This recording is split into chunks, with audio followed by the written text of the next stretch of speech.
J'ai hâte de voir celui-là. Celui que tu as choisi. Bah oui. Moi j'ai hâte de voir celui-là, hein. C'est celui que j'ai choisi. C'est une édition qui a été créée l'année dernière, qui a un seul objectif, c'est d'offrir des bombers, donc des vestes chaudes, uniques aux personnes démunies. Ce qu'on a envie, c'est vraiment de les intégrer dans la vie des quartiers et qu'ils puissent avoir des vêtements qui soient neufs. Ils ont souvent des troisième ou quatrième mains. Et là, on a vraiment envie de les valoriser et qu'ils puissent avoir quelque chose qui, normalement, ils ne pourraient pas avoir ou acheter. Ce projet se fait avec deux participations, le Lions Club et Caritas. Comment s'est fait finalement cette rencontre entre ces trois partenaires ?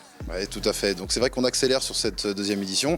La première, c'était District et Josiane. Et Josiane, qui est présidente du Lions Club de Nyon, a tout de suite voulu soutenir vraiment la deuxième édition. Et l'objectif vraiment prioritaire de cette année, c'était de toucher les bonnes personnes.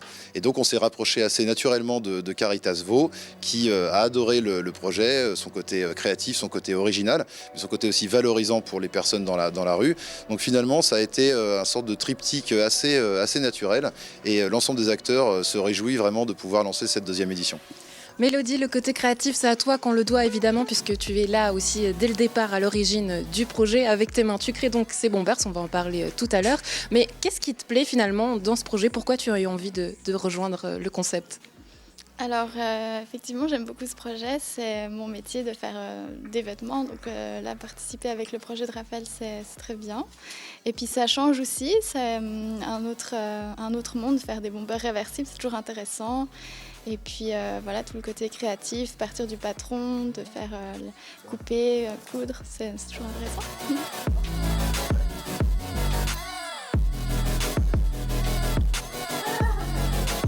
Comment vous avez travaillé, Mélodie ?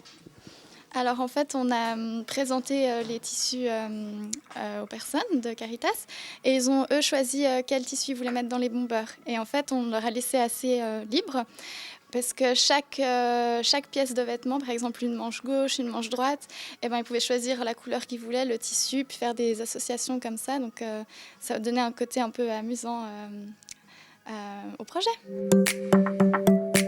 Ces bombers de la première édition, qu'est-ce qu'ils sont devenus ? Est-ce que justement il y a une histoire qui s'est faite ?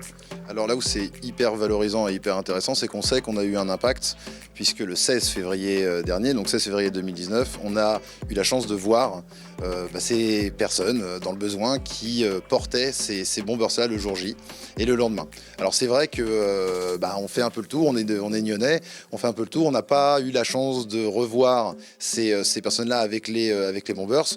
On espère que ces créations sont toujours utiles pour elles et on se réjouit aussi de passer de 5 à 10 bombers pour que finalement il y ait une vraie vie qui perdure après la date du 17 février et de la remise des bombers. Pour les aspects pratiques, comment ça va se passer ? Alors, c'est très simple. On va avoir déjà une première phase de communication parce que la commune de Nyon va nous mettre aussi à disposition des espaces de communication. Donc, on va avoir des grands posters pour que les personnes qui puissent voir ce poster puissent potentiellement communiquer auprès de personnes qui puissent connaître des personnes dans le besoin pour leur indiquer en fait l'adresse de Caritas pour qu'ils viennent se manifester. Ensuite, il y aura donc le 17 février une remise qui sera faite toujours à Caritas Vaud avec un vrai petit événement pour les valoriser, pour qu'ils aient vraiment l'impression qu'on ait fait quelque chose d'important pour eux, mais surtout d'utile. Alors oui, c'est important et on trouve ça chouette du côté district, mais il faut toujours se rappeler que ce qu'on fait, c'est uniquement pour les personnes qui ont froid et on souhaite vraiment qu'ils soient réchauffés le plus possible, en tout cas le 17 février. Ouais. Une action qui nous fait donc du bien à découvrir du côté de Caritas, soutenue par le Lions Club et fait ici dans la région, dans l'atelier proximité. Raphaël, Mélodie, merci d'avoir été avec nous et bonne année. Merci, bonne année. Bonne année.